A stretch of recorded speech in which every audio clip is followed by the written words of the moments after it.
The billionaire's son failed every test stand it took the maid's daughter, not a tutor, not his own father, to finally save him. Out in the gilded corners of Connecticut, where privilege is measured in private jets and family names are carved on the gates of sprawling estates, 17-year-old Caleb Montgomery was drowning in gold, heir to $1 billion legacy. Yes, but failing every class, drifting further into a fog of apathy and numbness with every passing day. The teachers had given up. His dad's patience was gone. Caleb himself seemed to be collapsing under the weight of all that indifference. Feeling like the world already owned him, yet he had nothing of his own that mattered.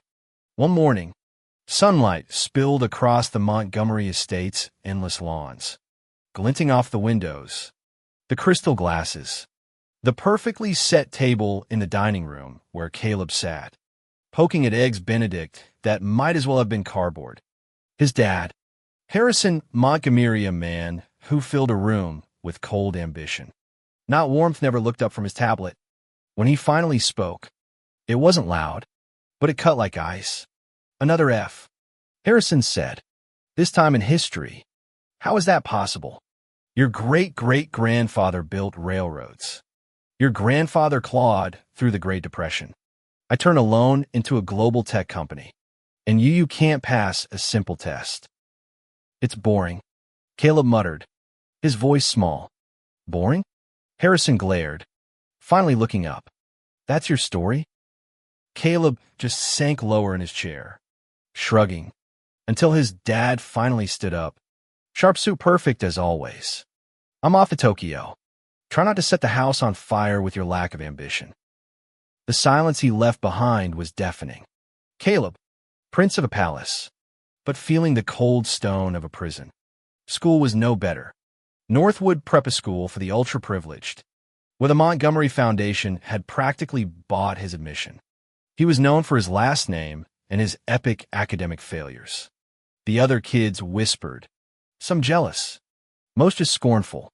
He failed every pop quiz, never even trying, just doodling dollar signs on the answer sheets. A guidance counselor, Mrs. Albright, tried to break through, pleading for him to find something that motivated him, but Caleb just shrugged it off. Statistics are for people who have to try. That afternoon, instead of heading home, he drove out to the ocean, watching waves crash against the shore, thinking each one full of potential, but always ending in foam and nothing. Back at the estate, everything was silent and empty, until he wandered into the massive, two-story library and spotted a young girl in a corner, cleaning and reading at the same time. She was maybe 11, blonde ponytail, eyes bright and impossibly focused. Caleb recognized her barely. The maid's daughter, Susan's kid. She was reading Meditations by Marcus Aurelius, a book Caleb himself had failed to read for class. He asked, "Isn't that a little advanced for you?" She looked up, calm. "Words are just words. The ideas matter, and ideas don't have an age limit." She told him her great-grandfather used to say, "Most people wait until they're old to get wise, but by then, they're too tired to use it." Caleb left the library feeling like the dumbest person in the room. For the first time, the armor around his heart felt thinner. He noticed things he'd never noticed. His friends were cruel to a younger student, knocking his books down. Normally, Caleb would have joined in. Instead, he turned away, ashamed. He kept seeing the maid's daughter, Clara May, everywhere learning from the head gardener about plants, leaving a subtle winning chess move on a board that stumped even his dad's computer. And the next blow came when Harrison, fresh back from Tokyo, took away Caleb's phone, car keys, and credit cards. The free ride is over. Take the bus. Caleb was forced into the real world, mocked at school, isolated at home. But in that quiet, stripped of distractions, he started really seeing Clara Mayer curiosity, her wisdom in the smallest things. Watching her study tarnished silverware, he heard her say, If you don't clean out the small, hidden places, that's where bitterness settles. The lesson hit him harder than any teacher ever could. Finally desperate, he asked Clara May for help. She laid out her rules. Start from zero, do exactly as she said, and throw away his pride. The first lesson? Meet her in the garden at sunrise. She pointed to the base of an ancient oak. What do you see? Caleb grumbled about grass and dirt. But as he crouched down, he saw Moria's struggling ant. A delicate spiderweb sparkling with dew. A tiny wildflower pushing through the soil. A whole world he'd never noticed. Her next lessons weren't about facts, but about paying attention. In the kitchen, she had him close his eyes and listen, not to the noise, but to the story and nerves of a new chef. The pressure in the air, the music of real life happening all around him. In his father's office, she showed him old photos of young Harrison, hungry, risking everything.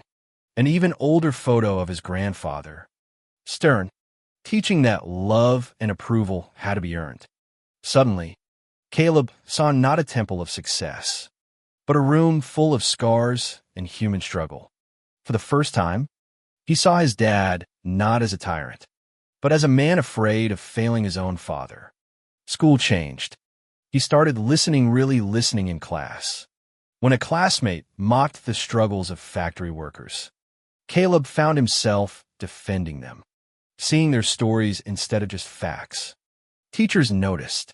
His grades began to crawl upward slow, not magic, but real.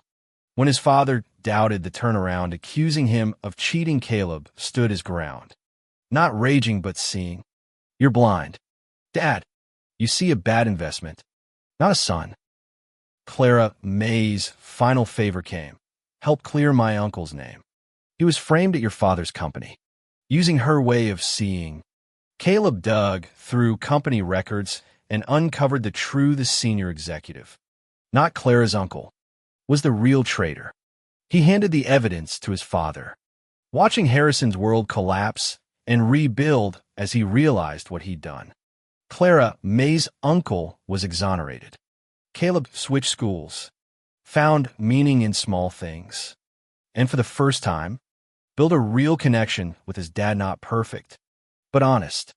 The greatest treasure in that mansion wasn't gold, or cars, or even the Montgomery Namite, was the quiet wisdom of a girl who taught a billionaire's son how to see. And that's where I'll leave you tonight. If you stuck around this far, I hope this story gave you a break from the usual and maybe a little to think about. Drop a comment. What were you doing while you listened? If you want to hear more, hit like and subscribe, and I'll see you in the next one.